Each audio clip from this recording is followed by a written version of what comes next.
je suis heureuse que vous ayez pu venir. Et si vous avez pu venir, c'est parce que vous avez été prévenus et parce que vous avez reçu dans vos boîtes aux lettres des tracts. On a distribué 25 000 tracts. Et pour les distribuer, on avait des volontaires qui se sont bien démenés pour aller marcher dans tous les villages et vous les distribuer. Et aussi, on a eu des couleurs d'affiches. Et on a eu des gens qui ont dessiné des banderoles. Et il y en a qui ont mis des banderoles un peu partout autour de Beauvais. Magnifiques banderoles sur plastique noir et encre blanche. Mais c'était efficace. Merci à tous de nous avoir aidés et merci de les applaudir.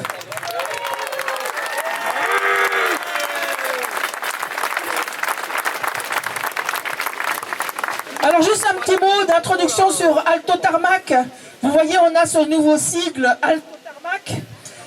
Il y a quelques mois, avec les autres associations locales, on a constaté qu'on était on allait dans la même direction, on avait les mêmes objectifs, les mêmes buts, et qu'on prenait les mêmes actions, les mêmes types d'actions.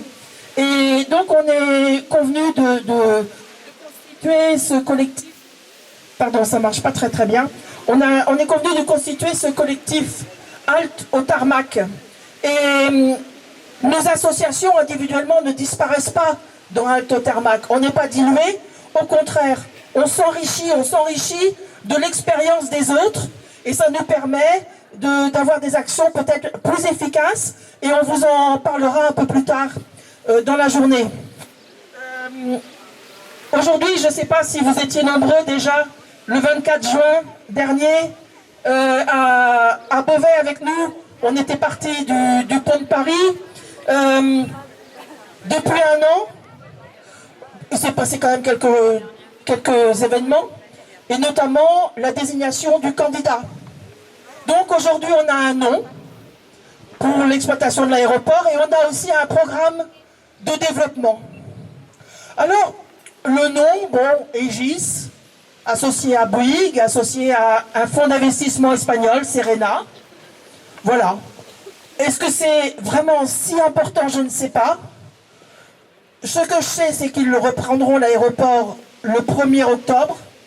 En revanche, ce qui est vraiment important, c'est leur programme de développement. C'est ça, finalement, qui nous importe à nous. Et l'offre d'Aegis, je parlerai de l'offre d'Aegis parce que c'est le principal actionnaire, promet d'arriver à 53 000 mouvements au terme du contrat. Au minimum 53 000 mouvements.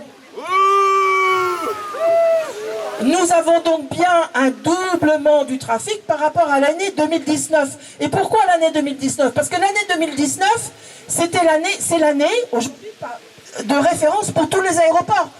On parle de l'année 2019 parce que c'est l'année normale avant le Covid. Et aux autres aéroports, on n'arrive pas, on n'a pas encore atteint les chiffres de 2019. Donc ça reste l'année de différence. Ici, l'année de référence, pardon. Ici à Beauvais, on a atteint 137% du chiffre de 2019. C'est un boom incroyable. Pardon, je ne veux pas tomber.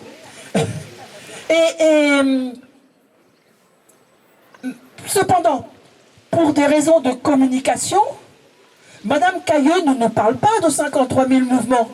Elle nous dit non, on a plafonné à 45 000 mouvements. Et on nous dit dans 10 ans, ce seront 45 000 mouvements, pas plus. Et c'est pas vrai, c'est pas un plafond. Le chiffre de 45 000 mouvements, c'est du cosmétique.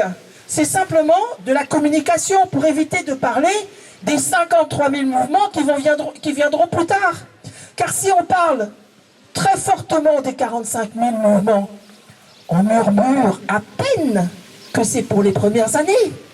Et que les SMA, EBT et Aegis se reverront dès que le niveau de 45 000 mouvements sera atteint, ils se reverront pour fixer un autre objectif. Ça fonctionne? Oui. Jusqu'à arriver, eh bien, un chiffre peut-être de 53 000, mais peut-être plus, peut-être 60, on ne sait pas. Voilà. Donc, pour eux, seule la croissance est possible, il n'y a pas d'autre modèle. Pourtant, la croissance n'est pas inéluctable. C'est ce que nous pensons. Et puis, ce n'est pas Madame Cayeux qui décide. De toute façon, c'est Ryanair et l'aéroport. Et le jour où Ryanair vous dira, eh ben finalement, on arrive à dépasser, on veut plus de trafic, et ils vous diront, ok, on vous l'accorde, et le SMABT suivra. Voilà, on a parlé déjà des travaux qui vont être réalisés pour accueillir tous ces avions et tous ces passagers.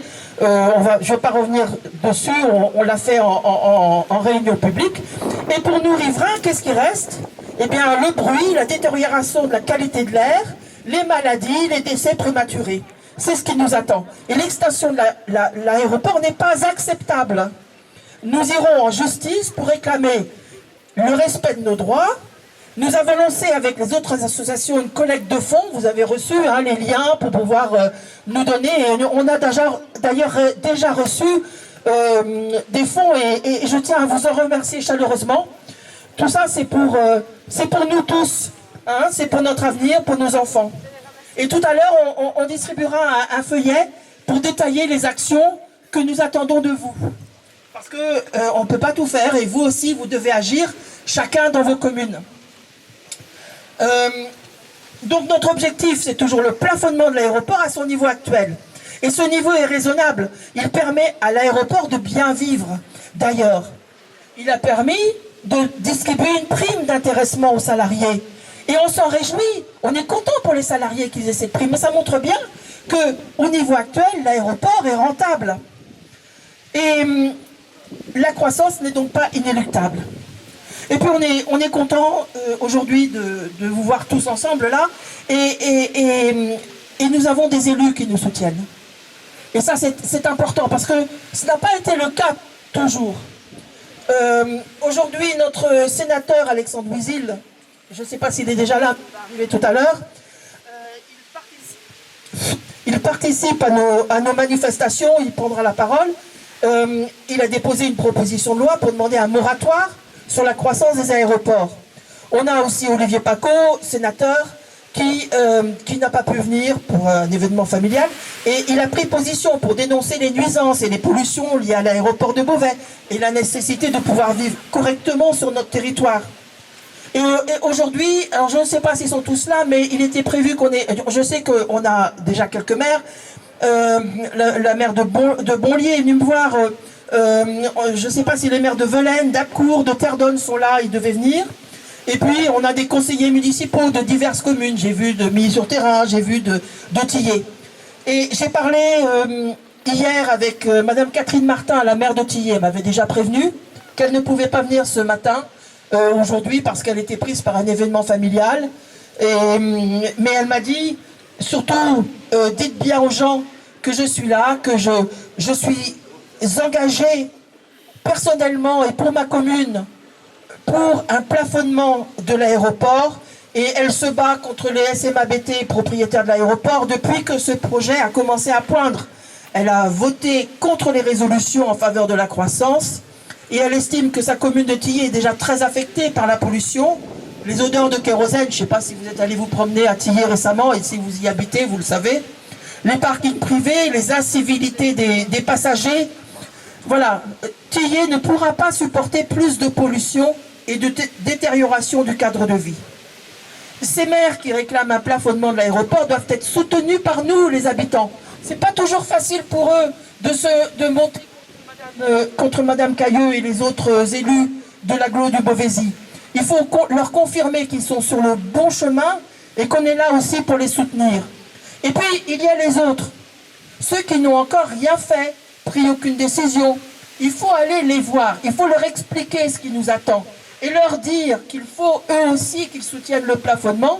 Il y a une autre voie que l'extension de l'aéroport, il faut se plaindre. Il faut se plaindre, car si vous ne vous plaignez pas, c'est qu'il n'y a pas de problème.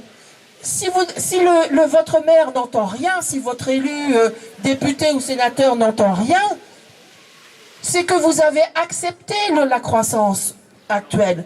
S'il faut se plaindre, il ne faut pas qu'on puisse penser que vous avez accepté votre sort. Non.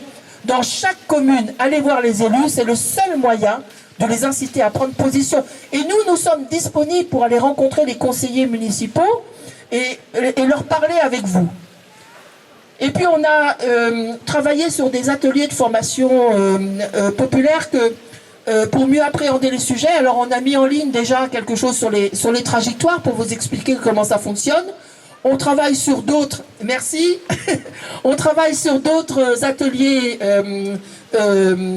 pour vous expliquer et vous donner des éléments de discussion lorsque vous vous adressez à vos voisins ou à vos élus, et il faudra les utiliser.